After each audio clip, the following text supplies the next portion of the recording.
Hello, everybody. My name is Kirk, and I'm a grateful recovering drug addict alcoholic, clean and sober today for 11 plus years. My story is about recovery from alcoholism and drug addiction.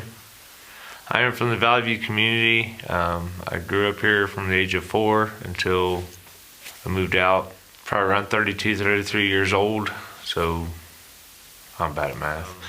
Grew up here with a lot of good people. I went to school here in Valley View. Really enjoyed it for the years I was here. My initial connection to addiction starts with alcoholism. Alcoholism was very crazy in my family. My biological father was an alcoholic. There was alcoholism with my grandparents, and alcohol was in my family and around my life every day. And I saw it to be something, a way to escape. See people drinking, having fun, thought it was cool, and I had to try it. And the only problem was my body went with a whole different direction with it, and it led me to where I'm at today. I guess I was probably around 13, 14 years old, and I started drinking with friends in the flat and, hanging out with buddies and stuff and smoking a little weed every once in a while, and it started making me feel funny. Feel not funny, but different. Feel like somebody that I wanted to be, somebody different than me. I didn't want to be me. I didn't want to be me in my own skin at one point in time. But the alcohol primarily, along with some marijuana, made me feel completely different. I don't know, it just took me out of the air, out of who I was and how much of a failure I thought I was as a child. And trying to be more and trying to be smart, trying to be all this other stuff that I never could do. My alcoholism, primarily with a little bit of marijuana through the years of high school and stuff, got me in trouble. Got me in trouble with my parents a lot. They sent me to rehab when I was 16, 17 years old. I wasn't an alcoholic. I didn't live under a bridge. How could I be an alcoholic? And at 17 years old, I had a car wreck.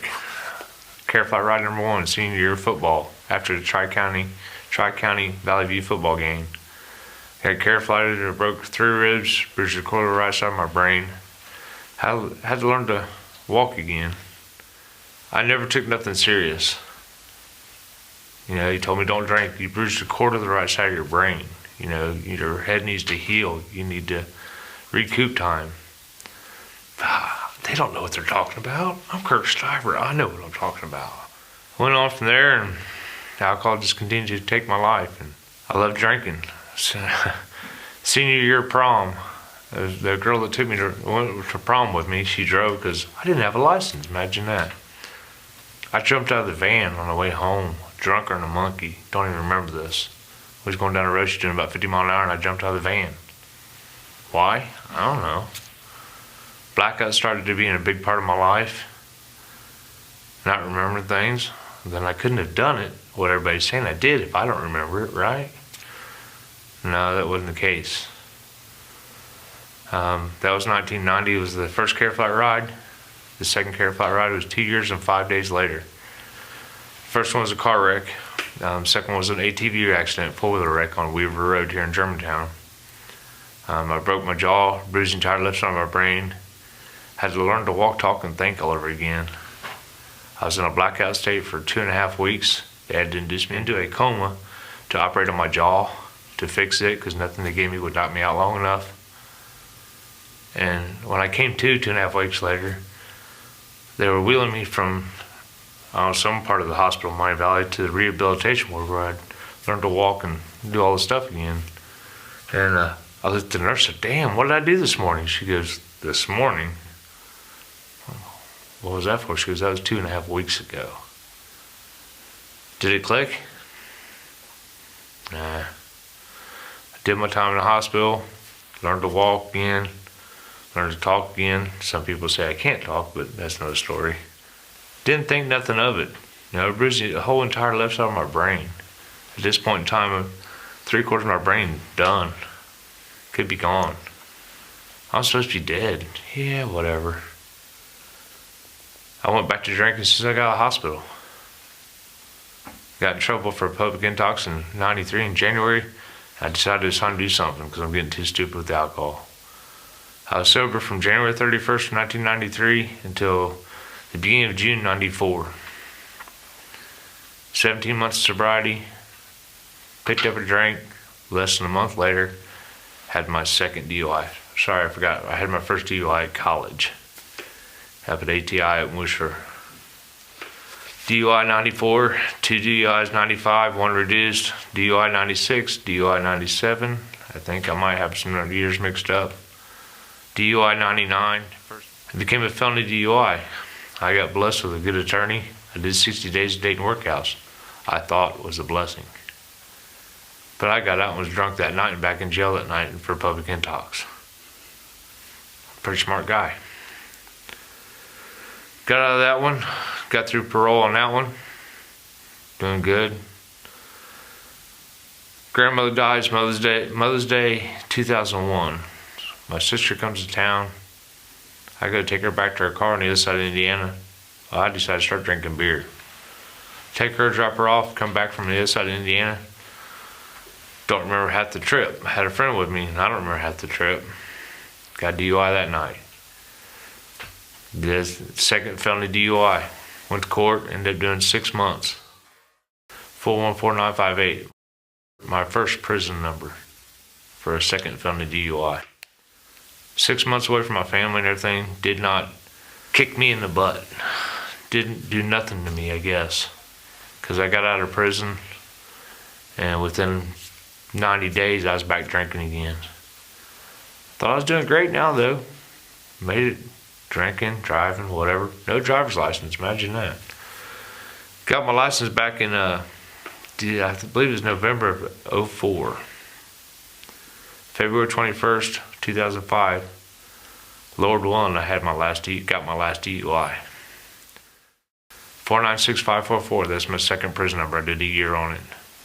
At that time, I was scared half to death because I should have been facing 7 to 10 years in prison for my third felony DUI, which should have been carried at an F2, but I got blessed somehow again.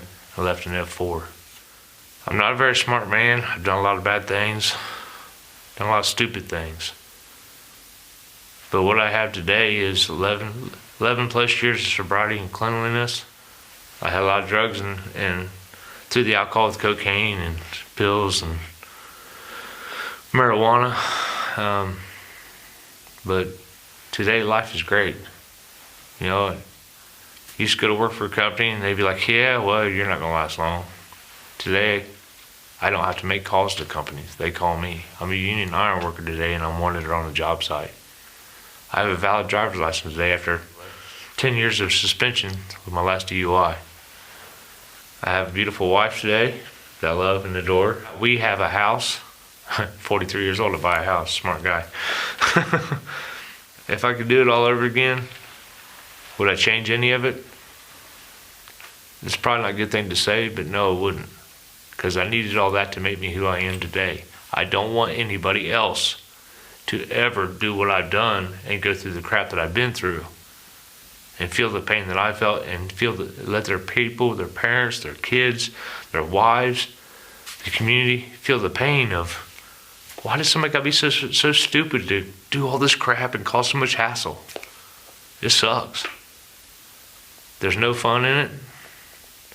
Because the funniest thing in the world that I found out today is the guy that I was trying to be when I was drunk and high, I'm still that same guy sober.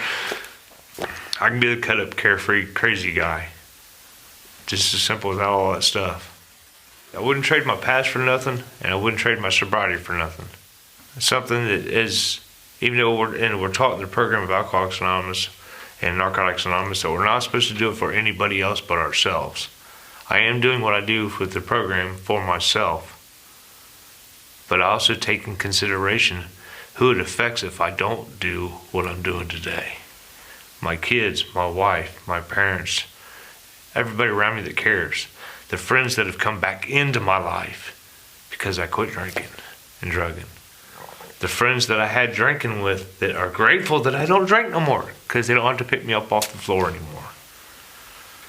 Or come pick me up from jail or what have you, or find out if I'm in the hospital. My kids, Jake and Kyle, are my world. And I pray to God that they never feel that they have to go where I've been. so much of my life, has been a blur that I don't want the blur anymore. I said one time that, it's funny because I swear I don't know how I graduated. They woke me up in high school and handed me a diploma.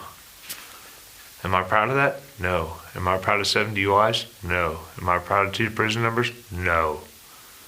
Am I proud of hurting my family, the community, my friends, my kids? No.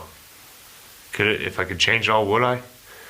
If I could take all the pain away from them, would I? Yes. I'd take every bit of it. Out of all the rehabs and the jail time, the prison time that I've done through the years from 17 years old up to 30, 32 years old, 33 years old. What made the difference was knowing that I got blessed on this last one with a year, when I should have been serving 7 to 10. Should have been an F2. Should have been never seen a license again. I got a young son, Jacob. He was 3 at the time, 2 at the time.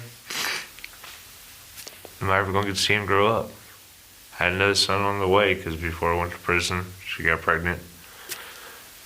Am I going to get to see this one grow up, What helped me with my last DUI to be who I am today and stay where I am today is because I finally realized that all the stuff I learned in AA and rehabs throughout the years was live life for today. You only get one life to live. Why burn it out?